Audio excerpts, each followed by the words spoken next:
to adjust to what they had learned during the steady stream of questions passed back and forth. And in that moment he was conscious of his hunger, just as his voice was paper dry from lack of drink. The canister of supplies he had left by the cave entrance. "We need food and drink," he fumbled with his mask, but Carwa motioned him back from the water.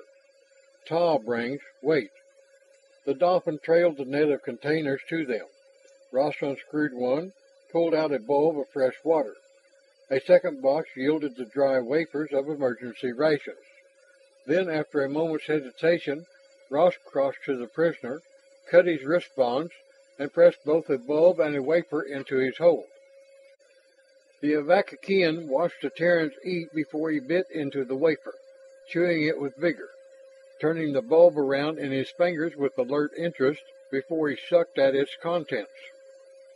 As Ross chewed and swallowed, mechanically, and certainly with no relish, he fitted one fact to another to make a picture of this Avakian time period in which they were now marooned. Of course, his picture was based on facts they had learned from their captive.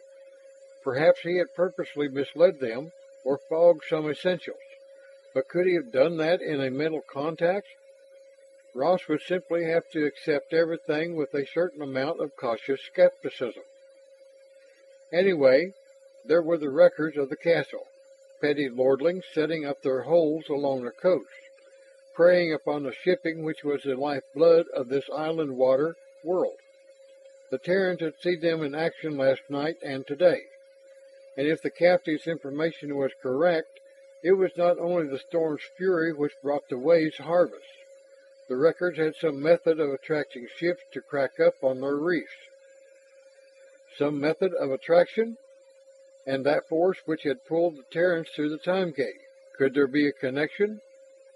However, there remained the records on the cliff, and their prey, the seafarers of the ocean, with an understandably deep enmity between them. These two parties Ross could understand and be prepared to deal with, he thought. But there remained the Fianna, and from their prisoner's explanation, the Fianna were a very different matter. They possessed a power which did not depend upon swords or ships or the natural tools and weapons of men. No, they had strengths which were unearthly to give them superiority in all but one way: numbers. Though the Fianna had their warriors and servants, as Ross had seen on the beach, they themselves were of another race, a very old and dying race, of which few remained. How many? Their enemies could not say, for the Fianna had no separate identities known to the outer world. They appeared, gave their orders, levied their demands, opposed or aided as they wished, always just one or two at a time, always so muffled in their cloaks that even their physical appearances remained a mystery. But there was no mystery about their powers. Ross gathered that no record lord, no matter how much a leader among his own kind, how ambitious, had yet dared to oppose actively one of the Fianna, though he might make a token protest against some demand from them. And certainly the captive's description of those powers in action suggested a supernatural origin of Fianna knowledge, or at least force application. But Ross thought that the answer might be that they possessed the remnants of some almost forgotten technical know-how, the heritage of a very old race. He had tried to learn something of the origin of the Fianna themselves, wondering if the robed ones could be from the Galactic Empire. But the answer had come that the Fianna were older than recorded time, that they had lived in the Great Citadel before the race of the Terran prisoner had risen from very primitive savagery. "What do we do now?" Carwa broke in upon Ross's thoughts as she had refastened the containers. "These slaves that the records take upon occasion, maybe ash." Ross was catching at very fragile straws. He had to. And the stranger had said that able-bodied men who swam ashore relatively uninjured were taken captive. Several had been the night before. Loketh.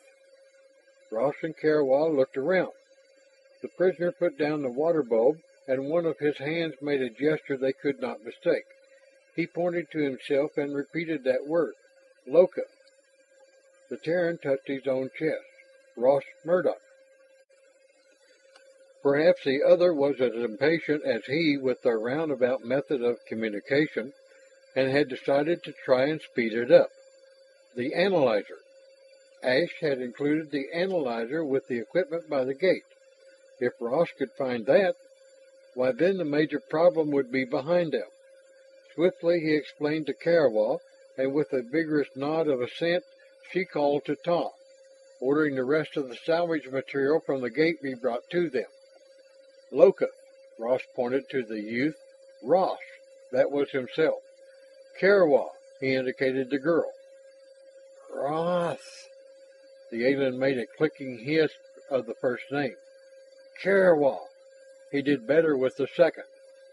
Ross carefully unpacked the box Taw had located. He had only slight knowledge of how the device worked.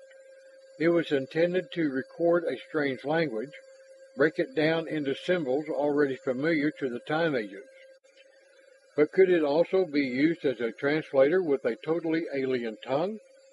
He could only hope that the rough handling of its journey through the gate had not damaged it, and that the experiment might possibly work. Putting the box between them, he explained what he wanted, and Karawa took up the small microdisc, speaking slowly and distinctly the same liquid syllables she had used in the dolphin song. Ross clicked the lever when she was finished, and watched the small screen. The symbols which flashed there had meaning for him right enough. He could translate what she had just taped. The machine still worked to that extent. Now he pushed the box into place before Loketh and made the visibly reluctant Habakkuk take the disc from Karawa. Then through the dolphin link, Ross passed on definite instructions. Would it work as well to translate a stellar tongue as it had the languages past and present of his own planet? Reluctantly, Loketh began to talk to the disc, at first in a very rapid mumble, and then, as there was no frightening response, with less speed and more confidence. There were symbol lines on the visiplate in accordance, and some of them made sense. Ross was elated. "Ask him, can one enter the castle unseen to check on the slaves?" "For what reason?" Ross was sure he had read those symbols correctly. "Tell him that one of our kind may be among them." Locust did not reply so quickly this time. His eyes, grave and measuring, studied Ross, then Karawa, then Ross again. "There is a way, discovered by this useless one." Ross did not pay attention to the odd adjective Locust chose to describe himself. He pressed to the important matter. "Can and will he show me that way?" Again, that long moment of appraisal on the part of Loketh before he answered. Ross found himself reading the reply symbols aloud. "If you dare, then I will lead." This concludes the reading of Chapter 6.